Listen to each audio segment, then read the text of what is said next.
What's going on YouTube? My name is FG3000. I'm back in the place to be, and welcome back, or welcome to, it feels like welcome back, to One Punch Man Road to Hero 2.0. This is a brand new hero collector based on the One Punch Man franchise that just came out last night. So if you do want to download the title, I will have the links in the description below. So let's start this off as we always do, starting off with the heroes that you can collect. Now obviously, if you are a fan of the One Punch Man anime, there's going to be a lot to enjoy here. So let's kind of go through a few characters that are available, show you what their models look like as well as their animations. Now as far as how this game came to fruition, right, I've already kind of explained this in two other videos, but I'll give you guys the quick version here. So this is the 2.0 version of Road to Hero, which means there was a 1.0 version. Now financially, that game did not do well, and I guess the developers were faced with a very hard decision. Now I have no facts to back this up, but what I'm about to say sounds true though, right? I got no facts, but it sounds true. I feel like they had a decision of shutting down 1.0 completely, or taking that version of 1.0 and completely changing it to 2.0. And I really don't know if they really made the right decision. What they ended up doing was taking the 1.0 version, putting it in maintenance mode. It's not shut down, but they're no longer going to be updating the 1.0. So if you like 1.0, you can continue to play it.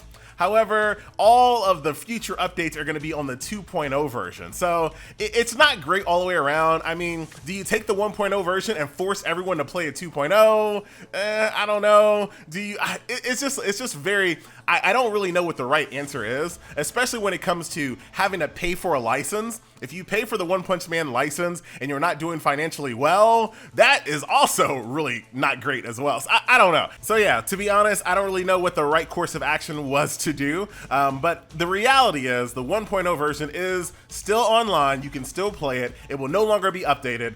So if you want to play a more active version of One Punch Man Road to Hero, you're going to be playing the 2.0 version. So there you go. Let's go ahead and jump out of here, back over here to the home screen. And of course, don't say it, FG. I'm going to say it. Game does have some idle features, as you guys can see. So whether you're online or offline, you're going to accrue cash, EXP for your account, EXP for your characters, and breakthrough crystals, along with equipment as well, whether you're online or offline, which you'll love to see. So in this game, you're not going to have to worry about grinding EXP stages or gold stages or equipment stages or awakening stages. All of that stuff happens idle, which I definitely appreciate. So, however, this game is very much an idle experience. So what I mean by that is that a lot of your strategy comes from the formation of your squad, not really active combat abilities while you're in combat. And this is going to make more sense here in a second. So what I'm going to go ahead and do just for now, I'm going to move you down here and I'll kind of explain why you would do something like that and what you're actually going to be doing here in combat. So like I said, this is much more of an idle combat experience. You're not really, in my opinion, you're not going to be sitting here playing this game on manual, min-maxing and timing your ultimates. You're really not going to do that. You're really just going to try to power up your squad as much as you possibly can and make sure that they're on the proper lines in your formation, because some abilities attack vertically, some abilities attack horizontally in columns, AoE. So if you really want to kind of min-max how much damage you're going to be doing, you really want to set up your squad that way they can hit as many enemies at once as possible. And that's really where the strategy, that's really what combat's all about here. Like I said, this is very much an idle experience through and through. And it looks like I'm about to be embarrassed. Nah, we might be able to pull this off. Maybe. It's looking all right. Come on. Let's see. ×2 will unlock right around like at the end of like chapter 2. So it's a good trek, but it does unlock for free. Of course, this game does have VIP like a lot of these idle games do, and we'll talk about that a little bit later in the video. Are we gonna be able to pull this off? I think we can. GG. Very, very nice. So there you go. And just like in all these idle games, you want to complete the strongest stages you possibly can, which will increase the amount of things that you get via idle. Now, as you guys just saw, I barely won that stage. So what I'm going to be doing in the meantime, while I wait for my idle to give me even more power, is to partake in these other gameplay modes. So we're going to start over here to Road to Be Strong. This is going to be your tried and true, if you've come from AFK Arena or games like that, this is going to be your labyrinth style gameplay mode. So basically what this is, you're going to go through these encounters, defeat them. Every single time you defeat an encounter, you get a buff that can be used to help you get through even more encounters. So I'll show you what that looks like here in a second. Now, right now I have an item that basically gives me like nearly full rage to start off with, so I can basically ultimate right off the bat. So here are the supplies. I can go for defense plus 40, attack plus 12, but here is like a gold one. When there is a character in the front row, reduce damage taken by other allies in the other 2 rows by 40%. Well, let's go ahead and take it. Right over here, this is something that you can use to revive. This is something you can use over here to heal, and obviously there's going to be different rarities here. So this blue encounter is obviously going to be easier than this epic encounter, but I'm feeling myself, so let's go ahead and jump on in. Let's see what you guys can do here. But yeah, if you play games like, if you play Bleach Immortal Souls, there's going to be a lot similar when it comes to the gameplay modes, and you're going to kind of notice that here in a second. We're still doing pretty well here. Not bad. I need to get a heal because we're about to lose. Or actually, I'm going to do some summons in this video as well. So he's probably not going to be on my team for very much longer. But that is the Road to Be Hero, aka Labyrinth mode. High-tech characters. I see when an artifact is received for every victory in battle. Ooh, nice, nice, nice. I'm going to go for the HP, recovery cap, and I'll keep it a Road to Be Strong. I thought it said Road to Be Hero, but there you go. So that's that. Of course, the game does have a guild as well. More to come on this. Right now, the only thing I can kind of show you that I unlocked for guilds is going to be this guild boss, which is pretty cool. Nothing too crazy when it comes to what you would normally do in any other guild boss in any other game. Do as much damage as you possibly can before you die. Rinse and repitan. No skip button yet. That'd be nice to kind of see something like that. Because especially when it comes to fights like this where you don't really have a lot of, you know, there's not really much you can do here. It'd be nice to have a skip button. I like to, you know, sometimes be able to see, you know, combat every now and then, but I think that loses its appeal within like the first 2 or 3 times you do a fight like this. So skip button would be nice, ladies and gentlemen. So there you go. We're about to get one shot here in a second. And the next attack should be my last one. As you guys can see, his attack power continues to go up, which is super rude. Can I get one more ultimate? We can. Very nice. And down we go. Oh, wow. Doing well. Doing well. Look at this. The student has become the master, ladies and gentlemen. So there you go. That is Guild Boss. And of course, as you get currency, you're going to be able to go to the guild store and buy different types of resources. You've definitely seen stuff like this before.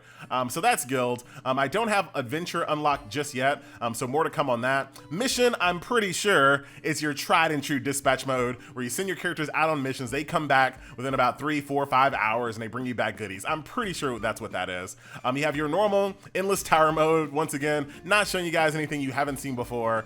Go up the tower, complete floors, get rewards. Pretty straightforward there. The mall is where you're going to buy all the things in the game. I do like the fact that it's all in one place. General store, your character store, your Road to Be Strong store here, guild, everything here in one nice convenient location. So all of your currency, all can be used right over there. And then of course, tournaments, which as you might imagine is going to be your PvP.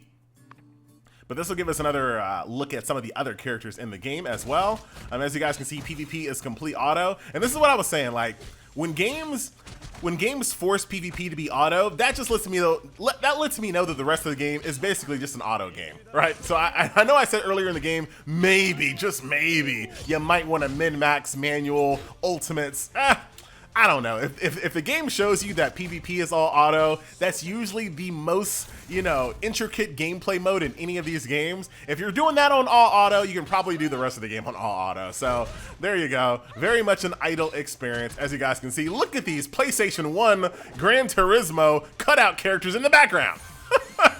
And you get these breakthrough materials here, which allow you to break through your character. So that is PvP. And as you guys can see, there's more PvP that unlocks a little bit later. If it's like Bleach Immortal Souls, it's probably just going to be PvP with more characters and then some type of 1v1 tournament. So that is that. Let's go ahead and end the video off with a little bit of summon action. If you take a look at the rates here, elite characters are going to be a 4.6%, rare 44, then 51% there. If we go over here, yeah, so not bad banners here, I would say. And then of course you have a friendship banner as well. So let's start off with the main banner. As you guys can see, your very first one is only 300. Is that right? Let's take a look here. Full summoning animation, just so we can see what they look like. And then we'll do rapid fire for all the rest of them. We see an elite already. Ooh, we're gonna do it like like I said, I'm not super close to the anime. So some of these things look crazy to me. D-pad, what up? Gotta do it like AFK Arena summons. And here is, all right. All right, let's go. Oh, I should have shared it. No! What you need to do in this game is you need to fake share your summon pools. That way you get additional, additional resources. And what I mean by fake, you know what I mean by fake share. I'm gonna show you right now. Can I do it? Ah, come on! Couldn't do it that time. Let's do one more. Just a green rip. Do I have any more? Got one more. I feel like the sound effects are a little light in this game. You know? I feel like it's a little quiet. Ah, I didn't mean to do an actual single pull with currency. Rip. Anyway, so there you go, ladies and gentlemen. That is a nice little summon session. If we go back over here to the story, go back over here to our characters, let's go ahead and show you a couple of different things here. So first things first, promoting. As you guys might expect, just like lots of idle games, taking duplicates, combining them together will allow you to increase the, I guess, the rarity tier of your individual character. So there you go there. I love the fact that it does have an auto promote, makes it very, very easy for us. You can also recycle characters and bring them down to the, so if you burned a bunch of resources in a character and you don't want to use them anymore, you can always use a little bit of currency here to bring them down. You can also retire them, which the game is trying its best to show me what it's all about. I'm gonna retire all these greens. Forget them. There you go. And then, like I said, yeah, so if I get tired of him, I can be like, you know what? 20 diamonds, I can reset all the materials and then pour it into a new character. So let us go ahead. I guess we'll go ahead and get him powered up. I'll show you what it looks like here. Very easy quality of life, quick equip. Hold down the button here to level up. Eventually, you're gonna hit a breakthrough level here, which is gonna take this currency right over here. Hit the breakthrough. Continue going. And that, my friends, is how you level up in the game. Eventually, you're going to have to level up your gear as well. Only blue gear and higher can be leveled up, and that'll just take fodder gear from your account, auto-select, wham bam, now it's a 2-star, even better. Very, very straightforward. And there you have it, ladies and gentlemen, a look at Road to Hero 2.0. Like I said, if you really kind of enjoy Bleach Immortal Souls, this is pretty much the same exact experience, but just with a One Punch Man skin. So that is that. I'm FG, and I will see you guys in the next video. Later.